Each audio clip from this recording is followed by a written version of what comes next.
I mention to people that I'm taking a clinic with another horseman, the response is sometimes surprise that someone with my background and experience continues as a student. To me, the knowledge that I do have and the experience that I've accumulated over a lifetime just makes me better prepared to learn more. Too often, as we gain age and experience, we wall ourselves off from new ideas or different points of view. The more we remain on our own little island of experience, the greater the risk that we become stagnant and become intoxicated by breathing our own exhaust. I've always been an admirer of D. Wayne Lukas, Hall of Fame racehorse trainer who at age 89 had yet another contender in this year's Kentucky Derby. 10 years ago at 79, in an interview he expressed the hope that maybe by 80 he would have things figured out. At 89, he said he was pleased that he was getting closer.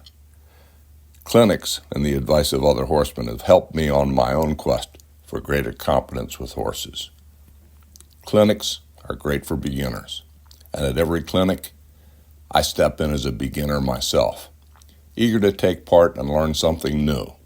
I know I'll never get the whole way there. Isn't that wonderful?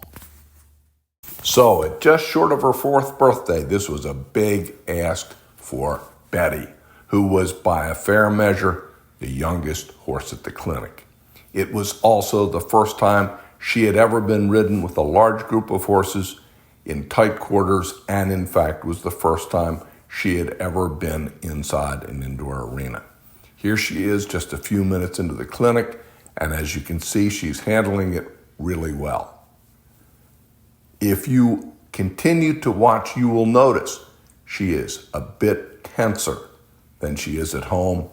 That comes through as her being a little stiffer in the bridle, a little less attentive because she's struggling to concentrate on what we're doing without getting distracted or concerned by her environment.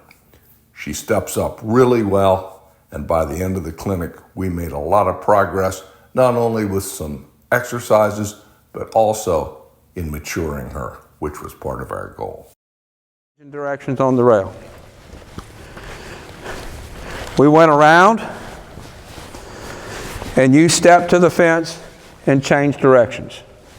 Horse rolled back over his hocks, picked his front end up, turned around, and went the other way.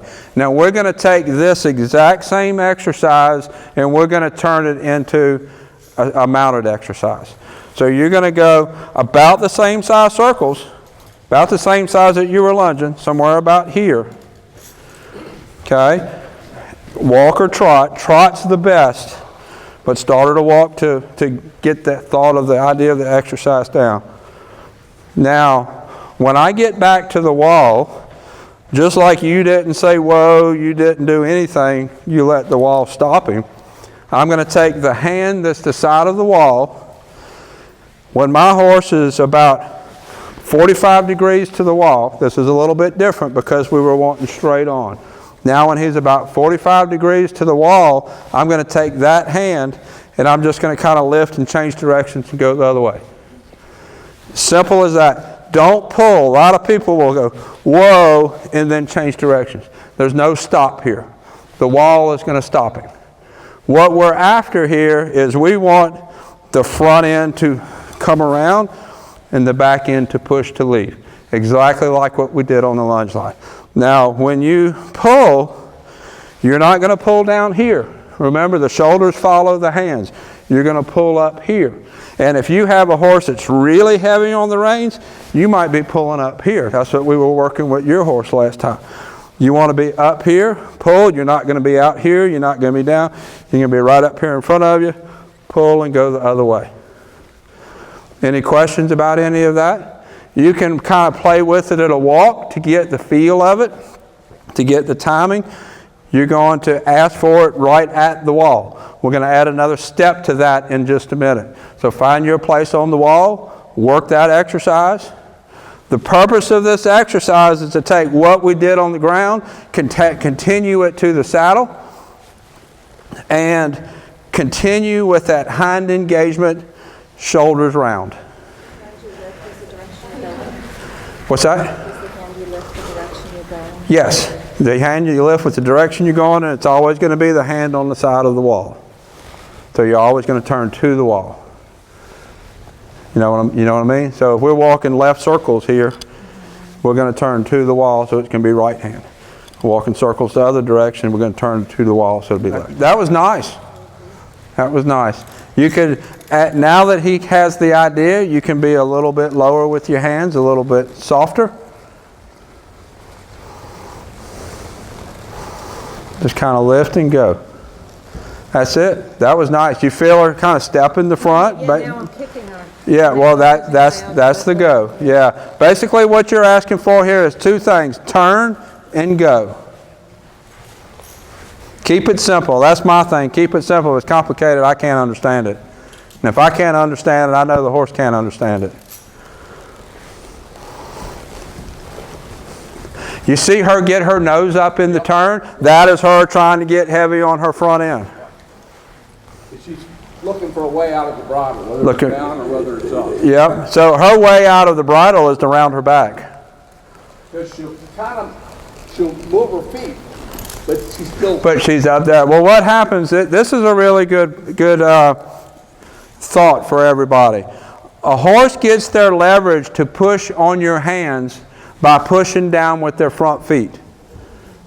Okay, so when a horse pushes on your hands, they're also pushing with their front feet. So if you take and soften their front feet up, you're going to take away their leverage to push with your hands. So what I would be doing, I would be lifting actually higher with your hands. When her head goes higher, lift higher and ask for more go. There you go, and then get soft. So as soon as she gets softer, I get softer. As soon as she gets softer, you get softer. I had a trainer friend of mine that I ride with a lot. And he said, never worry about how high a horse's head is. Just make their withers higher. Good. There you go. She softened, you soften. So she's going to learn that that's where she gets soft. That's where you get soft.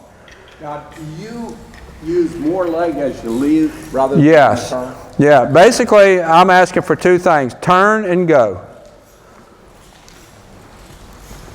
And go. There you go. You were a little soft with your hand to begin with, and then a little hard with your hand at the end. I was a little late. A little late, yeah.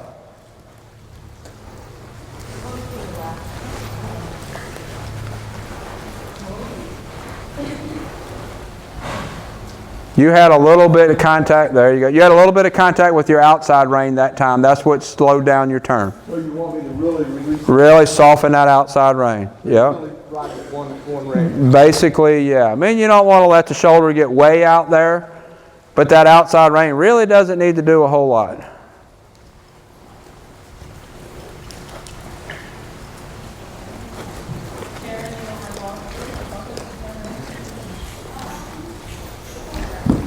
You had about a 10-inch slide with the back right foot. Did you feel it? I told her to take a hold. She's taking a hold, and you're working with two parts. A horse, like we balance on our left foot and right foot, left side, right side. Horses balance on their left side, right side, but they also balance front to back. And to get the front softer, we want to get more muscle use in the back end.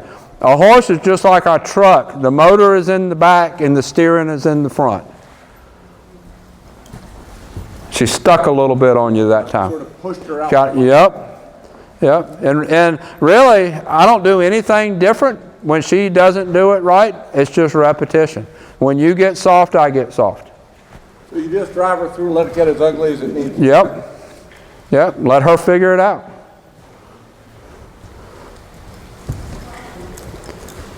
There you go. She's going to figure it out in a minute. She's trying things.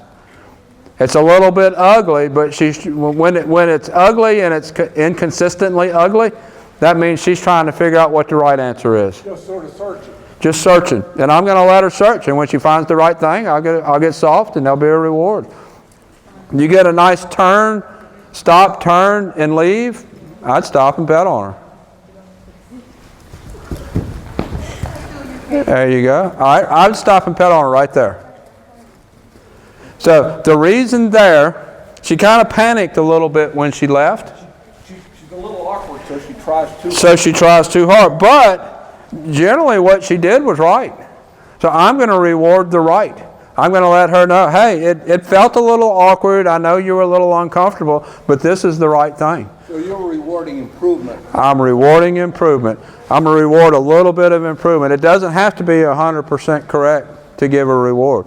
And reassure her that's the right thing, especially since she got a little panicky. Yeah. And because if you keep doing that, she's going to keep getting more and more panicky. But she was looking for the right answer, so she basically gave you the right answer as improvement. I'm going to reward it.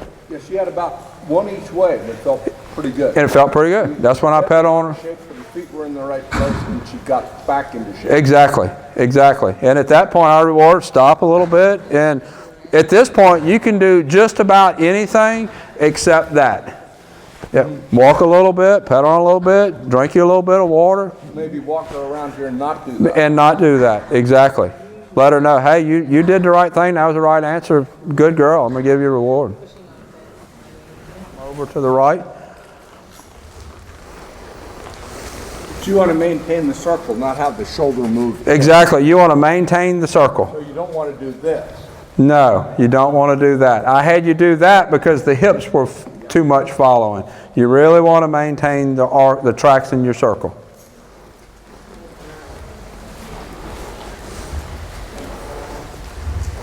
Bring the shoulders over, a little bit more left rein, left leg. Take both hands and just kind of bring them to the right. Both hands to the right. Sit your shoulders back. There, both hands to the right. Okay, it's kind of weird thinking in your head because your left hand, your hand is saying bend this way, but your mind needs to be thinking go the other way. You almost got to kind of warp your mind a little bit. There you go, Herm, just like that. And this is what's really going to break her shoulders and her hips apart. And this is where collection builds from. Because you get that counter bend and you get the outside shoulder lifting and stepping over, you have 1/2 of collection there. When I teach collection, it starts from the shoulders. It starts from the back. So right there, when we go into this counter bend, we're lifting that outside shoulder. And when you get that shoulder up, the horse softens her face, breaks at the pole, and brings her chin in. There you go. She's wanting to fuss about it a little bit because it's hard. There she goes. When she gives it to you, get soft. A step or two. She's one that I think you need a lot of release in between asking. Because she tends to worry when you ask a lot. You might not. And a horse like that trains up a little slow, but when it's there, it's there. There you go, and then I'd release again. What I would do with a horse like that is instead of asking for more steps, I ask for more movement, more lateral movement. But you don't really want her moving lateral. I don't really want her moving a lot lateral, but she's kind of pushing into your leg too. So you don't want her leaking to the outside. Right. You don't want her falling to the Don't want her falling to the inside either. That's right. But her tendency is to kind of push on your leg a little bit. There. Now go forward.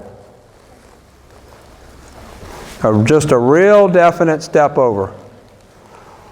So you do want to step over to get her adjusted. Maybe a step. Not a lot. Maybe a step. I don't really want to change my circle. I want to be walking generally that circle. But if you think about it, she's walking like this.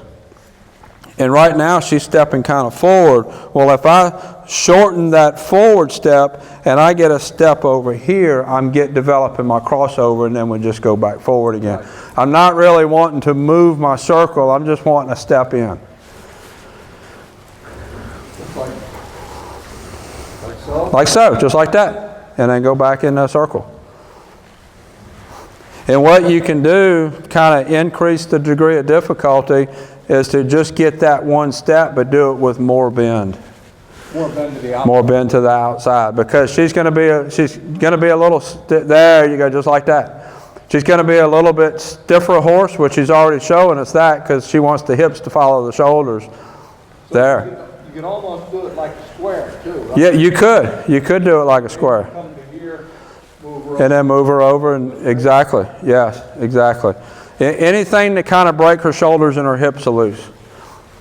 And there you go. I really think this is part of your lope issue. I think this is going to fix a lot of your lope. Well, it doesn't start in the lope, does it? It don't. It don't start in the lope. Lope issues start to walk. All issues start in the walk. That's why we spend so much time working it. So when we get outside this afternoon, we'll be doing some loping. So when you feel her fall on her front end, this is the fix. Okay. You're basically going to do one step of a counter canter. So if you at the lope, just take that outside rein and just step her that way. And just step her that way one step. And that's going to help develop that. And you might occasionally, if you feel her inside shoulder falling, you might step her outside one step. Okay. Basically, we know she's falling on her front end, but instead of just lifting her front end, we're going to either lift the right shoulder or lift the left shoulder. Whatever shoulder is offending us most. That's probably a little more than you want, right? Right there? Yes. Maybe one like that? Yeah, that looked good. That looked good. When we got a little more room, we'll work that at a trot, and then we'll go to working out of the canter. So I came to the clinic looking for a different perspective, and I got it. The technical advice helped, but more than that, Tim gave me a different read on my horse's mindset. I was asking for too much, too often. It was getting in the way of learning by causing stress and confusion. Giving longer periods of release and repeating things more will definitely help this mare overcome the awkwardness that I'm encountering, which is not typical of the performance-bred horses I'm more used to riding. I came looking for insights and input. I sure got them. Thanks, Tim. I'll put them to good use.